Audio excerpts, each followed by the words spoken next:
박문성 위원은 3일 CBS의 김현정의 뉴스쇼에 출연해 최근 국제축구연맹 피파가 정치적 간섭과 관련해 징계를 받을 수 있다는 경고성 공문을 보냈다는 사실이 알려진 것에 대해 예상했던 대한축구협회의 대응이었다. 축구협회가 마지막으로 쓸 수 있는 카드를 썼다고 말했습니다. 앞서 피파는 축구협회가 문화체육관광부와 국회 문화체육관광위원회로부터 여러 의혹을 받고 있는 상황에 대해 눈여겨보고 있다는 공문을 발송한 것으로 알려졌습니다. 피파 정관 제14조에는 제3자의 간섭을 받아서 안 된다. 또 제15조에는 어떠한 정치적 간섭으로부터도 독립돼야 한다고 명시돼 있습니다.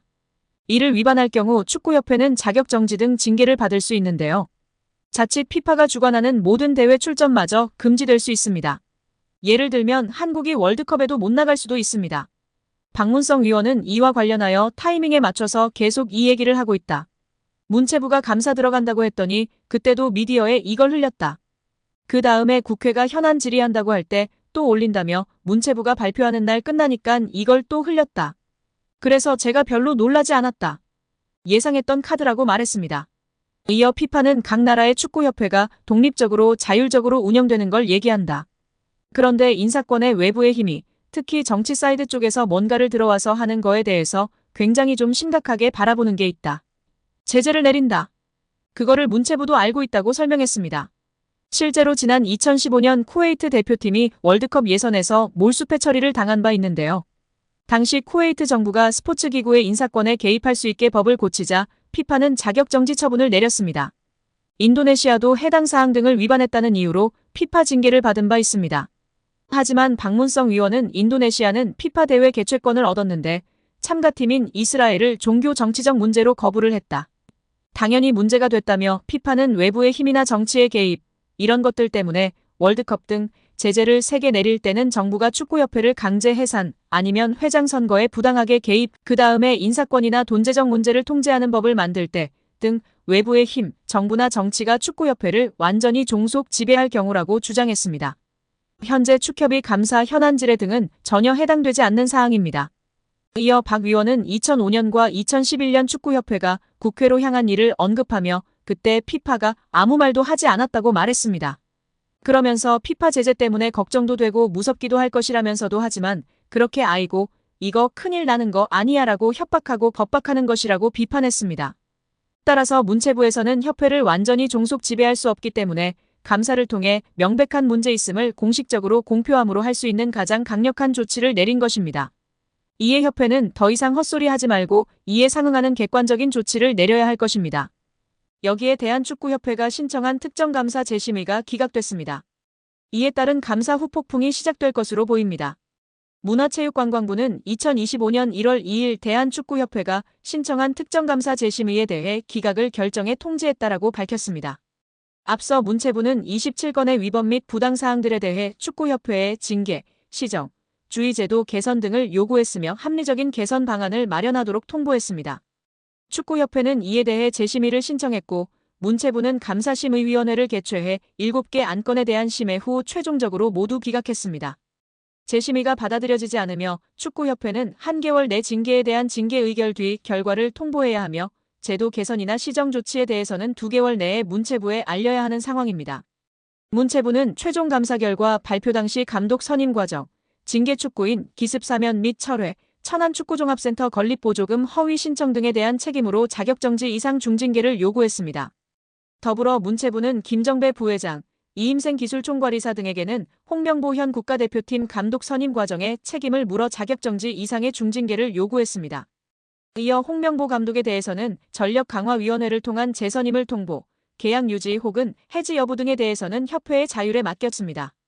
문체부 관계자는 이번 축구협회의 재심의 신청 기각에 대해 해당 내용을 다시 살펴본 결과 문제가 없다고 판단했다. 중징계 정몽규 회장, 김정배 부회장, 이임생 이사의 자격정지 이상의 징계와 관련해서 축구협회가 한 달 내로 통보해야 한다. 이후 문체부는 이행 여부를 들여다볼 것이다. 이행 감사 또한 이뤄진다라고 전했습니다. 축구협회의 감사 후폭풍이 이어질 것이라고 알렸는데요. 문체부 관계자는 축구협회의 대한민국 천안축구종합센터 건립 관련 차입금, 실행과 보조금 집행과 관련해 국고보조금 부정수급이 있었다. 보조금 환수 절차를 밟을 예정이다. 보조금 56억 원 전체가 환수 대상인지 여부 또한 따져 물을 예정이라고 말했습니다.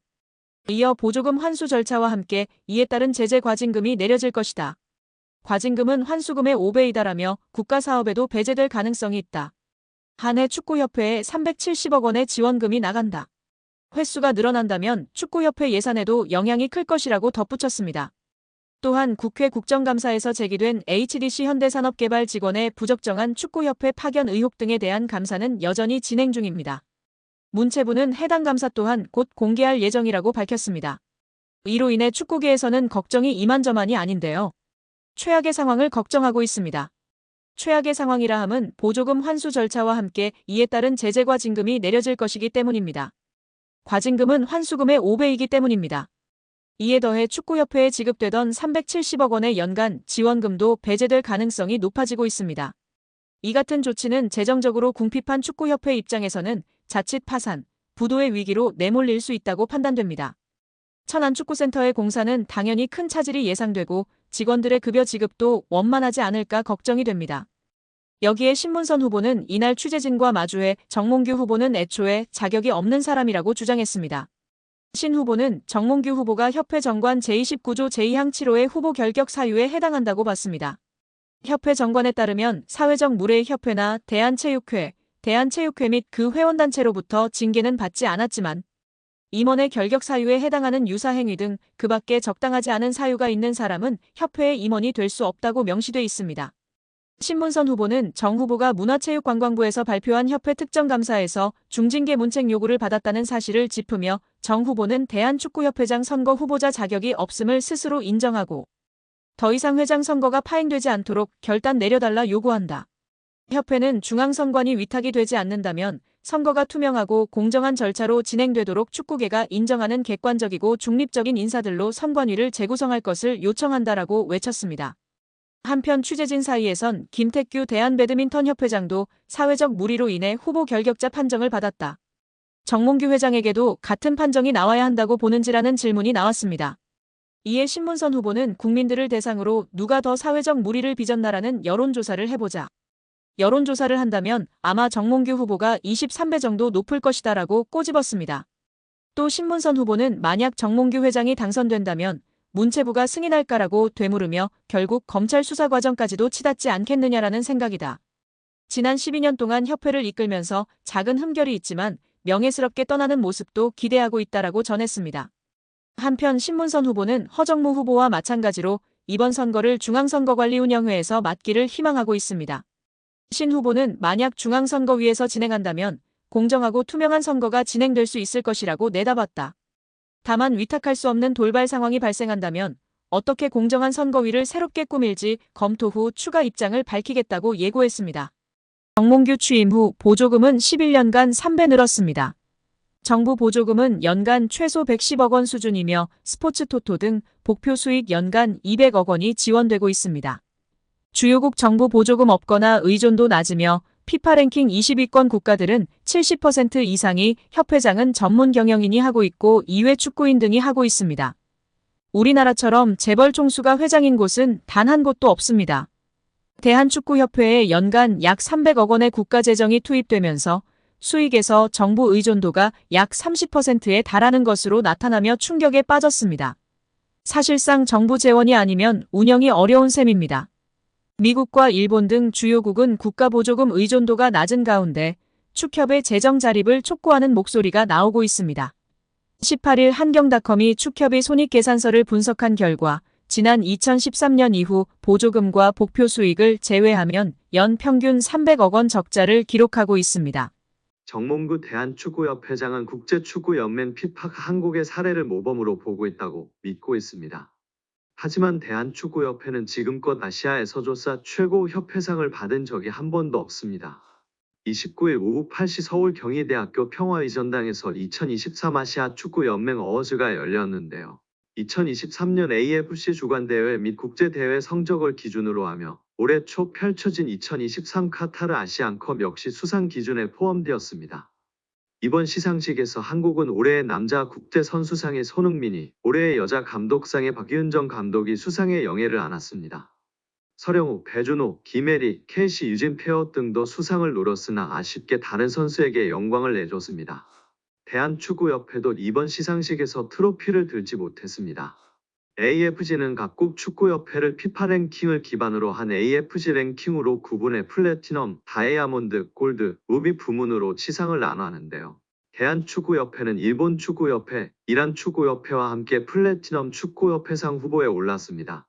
개최국 2점을 안고 수상도 기대됐으나 결과는 일본 축구협회의 통산 9번째 축구협회상 수상이었습니다. 이로써 대한축구협회는 이번에도 AFC 어워즈에서 축구협회상을 수상하지 못하는 굴욕을 맛봤습니다.